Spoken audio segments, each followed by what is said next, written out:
how to forgive and let go. Let's turn those negative life experiences around into experiences that you would never choose to not relive. And I'm going to take you through how to do that with 6 questions throughout this video. Hi, I'm Josephine Snowling. If you're new to my channel, make sure you hit that subscribe button and give me a thumbs up if you like this video. My aim is to teach you all about how to consciously create the life that you desire. So forgiving and letting go are the same thing. When we talk about forgiveness, what we are doing energetically is we are deciding that we are going to energetically let go of an experience, of an emotion that is attached to that experience, of a belief, a thought pattern, that experience that we've kind of attached ourselves to with that experience. And so a lot of people think that forgiveness is kind of letting somebody off the hook, but really what it is it's letting yourself off the hook. It's detaching yourself, because really all we do when we hold on to experiences, when we hold on to resentment, when we hold on to grudges, we store that energy within our own body, and that wreaks havoc on our own body. It really has no impact on that other person that we had that experience with. And so what forgiveness really is a self practice. It kind of doesn't really need to include anybody else. It is just you deciding and making that sort of soul-led decision that you are going to let this go and move on from it. And you're going to change your focus on that experience as well. And I'm going to take you through how you can change your focus, how you can change your thinking about those life experiences that we've all had in the past, that play on our minds, that get stored in those memory banks, that kind of sometimes come back to haunt us, and they creep back up. And really we could all do with working through being able to let them go. So the first thing that I want you to think about is think about an experience. Think about a past experience that was unpleasant. Something that right now in this moment you feel like if you had the choice to go back, you wouldn't want to experience it. You would want to change it. So just think about that for a minute. Don't get too caught up in all of the stories around it, but I'm sure you've got one that you can go to quite easily. So just pick that up and just sit with it. And then ask yourself this question: what did that experience cause you to ask for? So I'm going to give you an example from my own life to just take you through how this would work. There's a lot of sun coming through here. I don't think I can block that out, unfortunately. There we go. So from my own experience, when I was 7, my parents got divorced, and it wasn't a really rocky divorce like some people I know went through, but it was enough of an experience in my life that caused a massive upheaval in my childhood. And there was a lot of emotions, there was just a lot of energy going on throughout that whole time, and it dragged out for quite a few years into my childhood. And for a long time I really resented my parents for putting me through that experience, because it was such an emotional experience to go through at such a young age. I didn't quite understand everything, and I felt very powerless in that situation.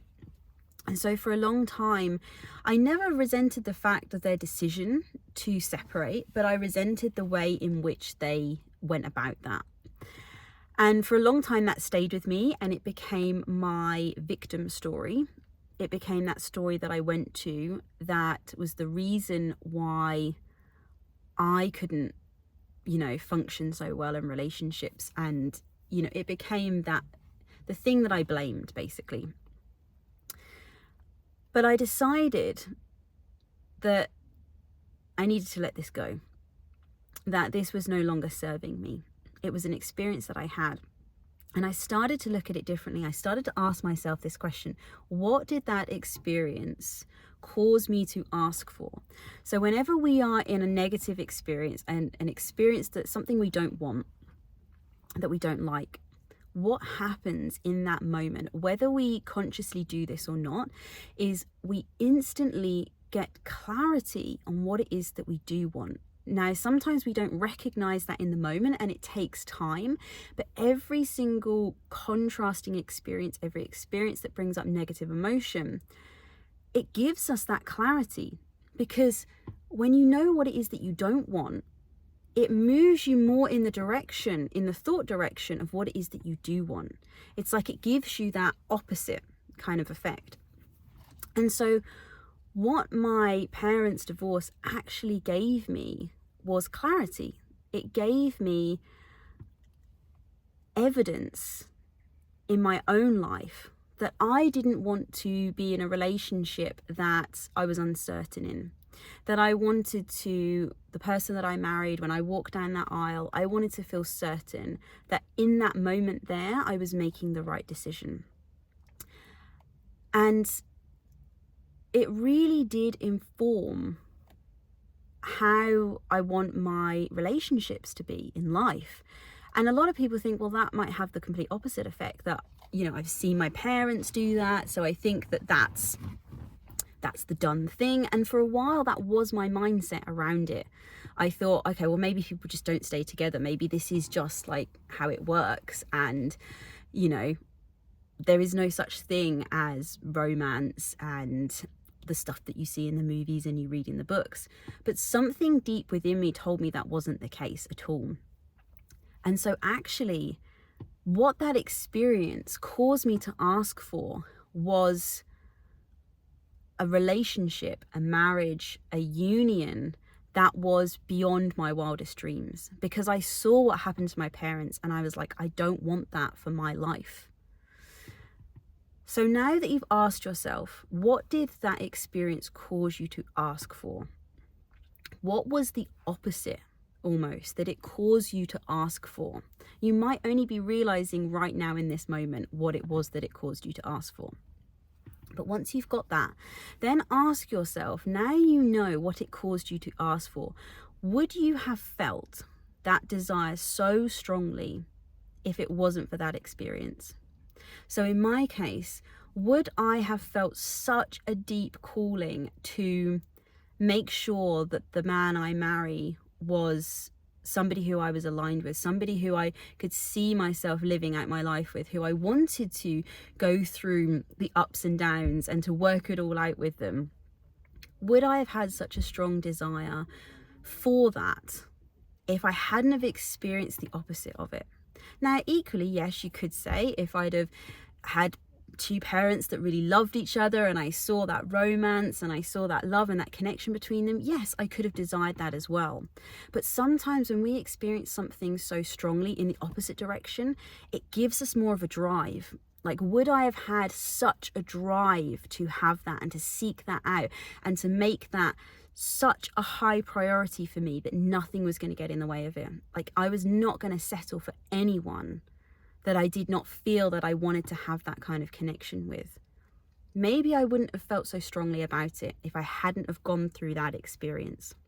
So ask yourself that question. Would you have felt so strongly about this desire, this thing that is in the kind of opposite direction of what you experienced, if you hadn't have experienced that contrast?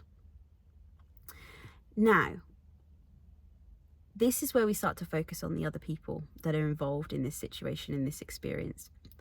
Ask yourself the question, what sort of place, what state of consciousness was that individual or group of individuals in when they behaved in that way?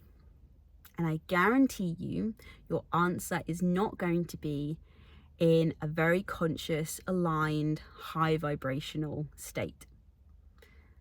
Those individuals, so my parents, for example, were operating out of fear, out of doubt, out of some kind of lack, scarcity mindset. And we've all experienced that. And it's not a great place to be operating from. We know what it's like when we aren't operating from a place of consciousness, when we are letting our fear and our doubt and our insecurities drive our decisions. Okay? No one behaves in an aligned way when we are in that. So this is kind of like the forgiveness part. This is being able to just, it's not saying it's justified, but it gives you an understanding of why that person acted in that way. And what this question allows you to do is it allows you to detach yourself from it and say, this is not about me. This was about them. And really, I can kind of remove myself from this. I was just in the firing line. I was the one that kind of got attracted to that situation at the time. But I can guarantee that if you've ever experienced a negative situation, a negative experience, and it's involved another individual, that person was not going to be in a place of alignment, in a place of real consciousness. They're probably going to be acting out of a place of hurt, out of fear. And it can look a bit ugly from all of us when we do that. So then put this back onto yourself and say, have you ever felt like that?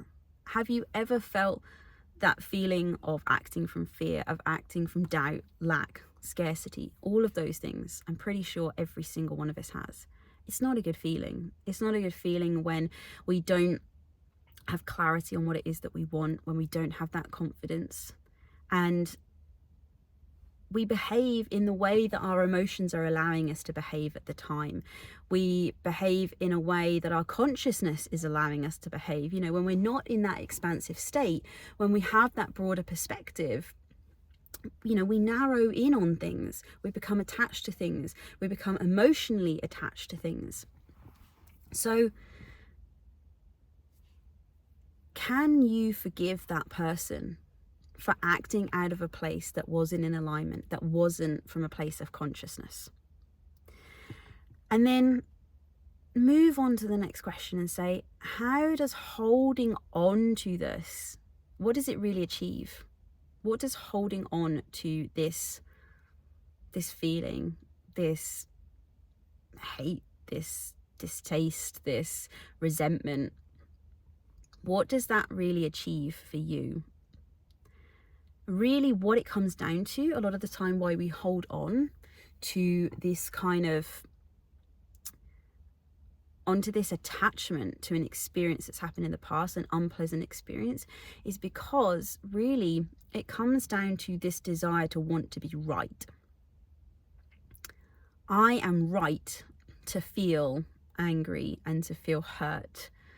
And by me not forgiving you and allowing that to go, keeps me in this place where I feel right. But really what we need to be asking ourselves is, do we want to be right or do we want to be happy? And that's up to you to decide. You know, what does holding on to this really achieve? Like what big, you know, does it matter if you were right, if they were right? Surely the thing that is of most priority is how you feel. And if holding on to this past experience is causing you to feel resentment, hatred, frustration, anger, you're carrying that around with you. Even when you're not thinking about it, you are carrying that around in your body. So it is up to you to decide how you want to move forward with it. Do you want to be right or do you want to be happy? And then the last one is, can you let it go?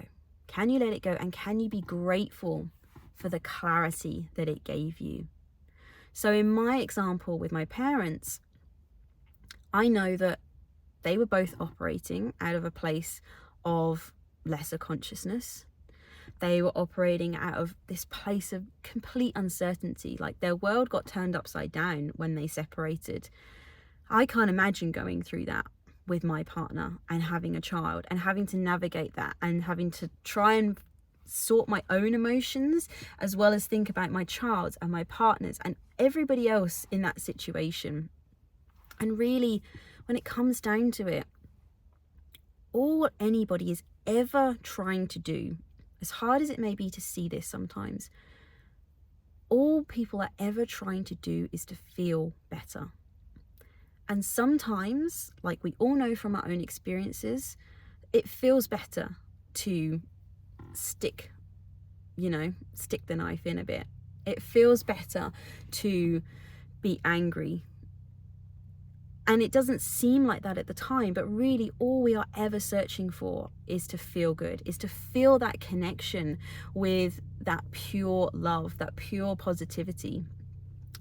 Sometimes we do it in ways that aren't particularly conscious, that aren't particularly mindful, but really at the basis of every single thing that anybody does is strive for that feeling to feel better, even if it's just a little better.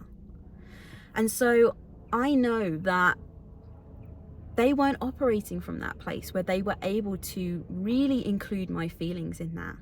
I also know that they love me, and I know that they wouldn't want to do anything directly to hurt me.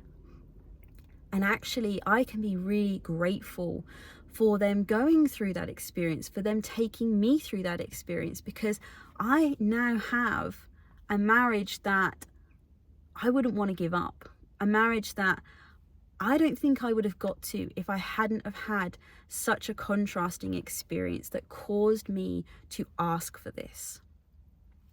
You ask any of my friends when I was dating throughout high school and in my early 20s, I didn't muck about.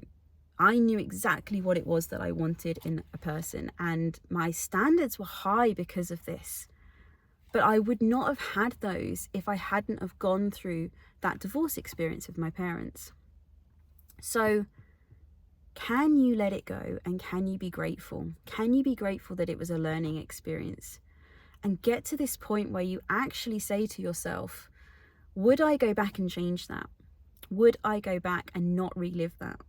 And if you can get to the point where you say, no, actually, I would choose to relive that over again, despite how painful it was to live through it at the time, I would not go back and change that, because it's made me who I am today. It's given me information that has informed my present, that has informed my future, that is only going to enhance my life experience.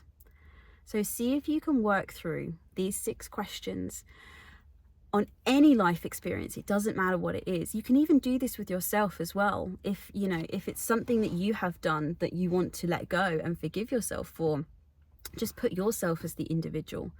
And if you're doing it with yourself, what helps is to kind of almost separate yourself into like 2 people. So some people like to see it as like, that was my inner child, or this is my higher self, and this was like my unconscious self. It helps to kind of split yourself almost like you're into 2 people, even though it's one. And then what you're doing is you're looking at that like inner child part of you, that unconscious part of you, as like a separate individual. And then that helps to be able to sort of like let go and shed that part and come back into like your higher self. So give this a go and let me know in the comments if you found this useful, if it's helped you to let it go and to appreciate it and turn that negative experience into something of power. Like, use it for your power, use it for your drive and your motivation and for clarity about yourself. This gives you an insight much deeper into what your deep inner desires are.